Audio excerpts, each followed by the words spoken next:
Welcome back to Practical Serverless and Microservices with C#. My name is Muhammad Abdullah and I am a Microsoft certified Azure Solution Architect. In this session, we will discuss Kubernetes, but this session will contain different parts. So in this first part, we will see the orchestrator. What is orchestrator? We will understand their services and we will also understand the YAML. So YAML is the basic thing to work with Kubernetes or orchestrator. So if you want to understand the files that is needed for Kubernetes, so you should know about the YAML syntax, how to write the YAML file and their rules and regulations. So for this part, we have this learning agenda to understand the orchestrator, what is orchestrator and why they need it, and their fundamental services, and the basic sentence of YAML is orchestrator. So orchestrator are systems designed to manage and coordinate containerized application across multiple servers. So in microservices, we have different containerized application, and one server have different containers. So orchestrator is needed to manage those containers across different servers. So orchestrator provide you load balancing and between the different microservices replica, and orchestrator also automatically scale up and scale down. And the third point is service discovery and networking. So this is the main feature of orchestrator. So whenever orchestrator come in your mind, you can think about the Kubernetes. Like Kubernetes is orchestrator. So Kubernetes is nothing but orchestrator that do the load balancing, auto scaling, and service discovery and networking, and also provide you the health monitoring. You can check health of different microservices, and based on that you can take any decision. And the fifth point is they also provide you storage. So this is the main benefit of using Kubernetes or orchestrator. So question, why we need orchestrator? So if you don't use orchestrator or Kubernetes, so you will do this thing manually. For example, decide where to place each container replica. You will do this manually. You will handle the load balancing manually between the replicas, and monitor container health. You will do this thing manually, and whenever any container fail, so you will start it manually, and manage network communication between the services, and storage allocation. So this is all the thing which you will do manually if you don't use the orchestrator. So using orchestrator, this thing you can automate with Kubernetes or orchestrator. So the next thing is YAML. So what is YAML? It's a human readable file that work with Kubernetes or orchestrator. It commonly used for configuring file and exchange data. So this will be the definition of the container. So now we will see one example. So I will go to the VS Code. So I just open the VS Code. There is nothing but empty project. So first thing we will discuss, I will show you one JSON file. Okay, so JSON file with person definition. For example, I will create one JSON file, person.json, and this will be the definition of this JSON file. So you can see here, this is you already familiar with this JSON file. It's well known. So you can see here its name, the name is John, surname health, and it's basically a key value combination.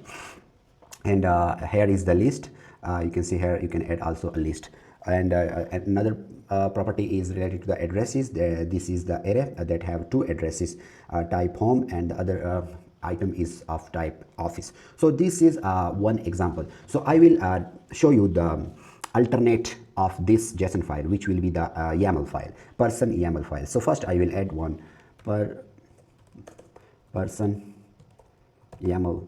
You can see here you will write this extension YAML. Okay, and I will show the exact key value pair but in a YAML file. You can see here it's the same JSON file but it's a YAML. So this is the, again, it's a key value pairs. So this is the key, this is the value, surname Smith, this is the spouse, and this is the name Mary, surname Smith, and this is the address. So this is basically a definition of YAML file. Okay, so to write this file you will follow some rules. Okay, so the first rule, you will not use a tab. but you will use space. For example, between this key value pair, I am using not the tab. If you use tab, it will be a mistake. So what you will use spaces. Okay, so this is the first rule. The second rule is, you can see this is a hyphen, so it represent a list item. So this hyphen, you can say this is a hyphen. You can also add another item, go back, and you can say here this is another item. Okay, so what does this represent? It represent a list. Okay, so this is the list, and this is the second rule. And the third rule is for this column. You can see here this is the column, this is the column. So after this column, you will give one space. If you do like this, for example, street, and without if there is no space, it will be a mistake. Okay, so after this column, you will use a space. So this is a rule. And the other rule regulation is that for comment, you can use this hash. So if I write any comment, you can say this is a comment, another comment. So this is the other syntax rule. And okay, so this is the basic rules for writing a JSON file. So next I will show you one other JSON file with two spaces for consistency purpose. So you can follow the same rule for when you write the YAML file. So I will write person2 YAML. Okay, so you can see here I added one other file, or I can also name some other service, user service. For example, this is my app name, so I give user service, and this is the definition of this YAML file. So you can see here this is the API version, it's v1. This is the upload. We will discuss different type of services. It's a prod type, and it's a meta, and it's a list, and it's a name and a label and specification. So this is the good consistent indentation with two spaces. So another point is that you can also do the inline syntax. You can also use the inline syntax as well.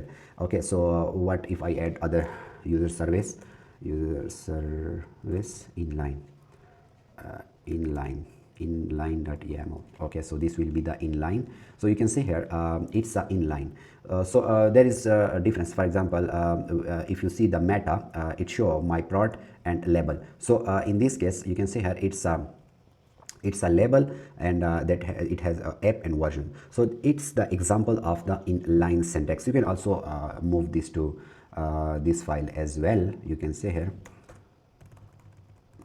Okay, so this is the alternate approach of this. You can write this way as well, and you can also follow the inline as well. So this is the two example. And the other point is that now I will write one complete example that will show a person information. So I will create one other complete person profile, for example, YAML. Okay, person profile YAML.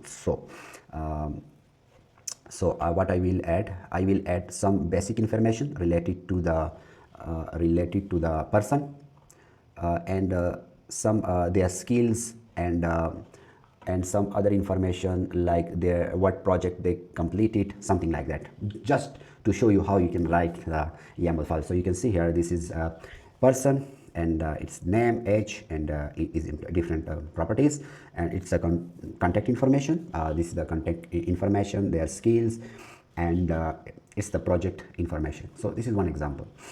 Okay, so next you can also convert, like if you have a JSON file, you can also convert that to the YAML file as well. You have also YAML. And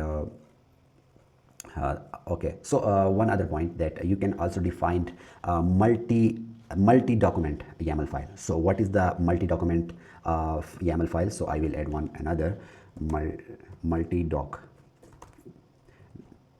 Okay, so multi-doc document. So first I will add one document, the first document. So you can say application configuration version 1 kinda config map. So this is the database data related URL. So the other document, for other document I will use this. So for example, this is the multi-doc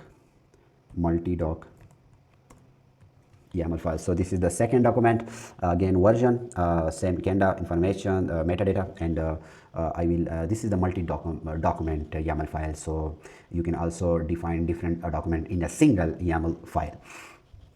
Okay, so okay, so this is all about the YAML file. So again, if you there is some few mistake, if you don't give any space, it will give you error. And I will tell you one other, I will show you one other application. So you can see here, this will, you can use this application.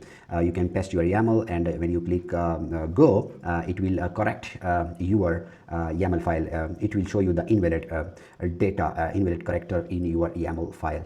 So for example, if I have this YAML file, you will paste. If I don't,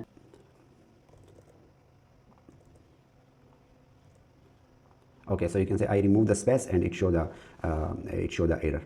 A key needed to be single line at line 2 end. So you can use this application. You can also use the another application, online parser, fspot.com. So you can also use this one as well. So this is the mistake many people make. So okay, okay, again, if you make any spelling mistake, they will also not compile. So if you make any spelling mistake, this will be another issue for you. So the spelling mistake, they also check for the spelling mistake as well. So this is all about the YAML. So this is done. Okay, so next in the next part, we will discuss Minikube. For local Kubernetes development, we will learn basic Kubernetes commands, and we will write first Kubernetes pod, and explore the Kubernetes cluster in architecture. So this is all about the part 1. See you in the next part.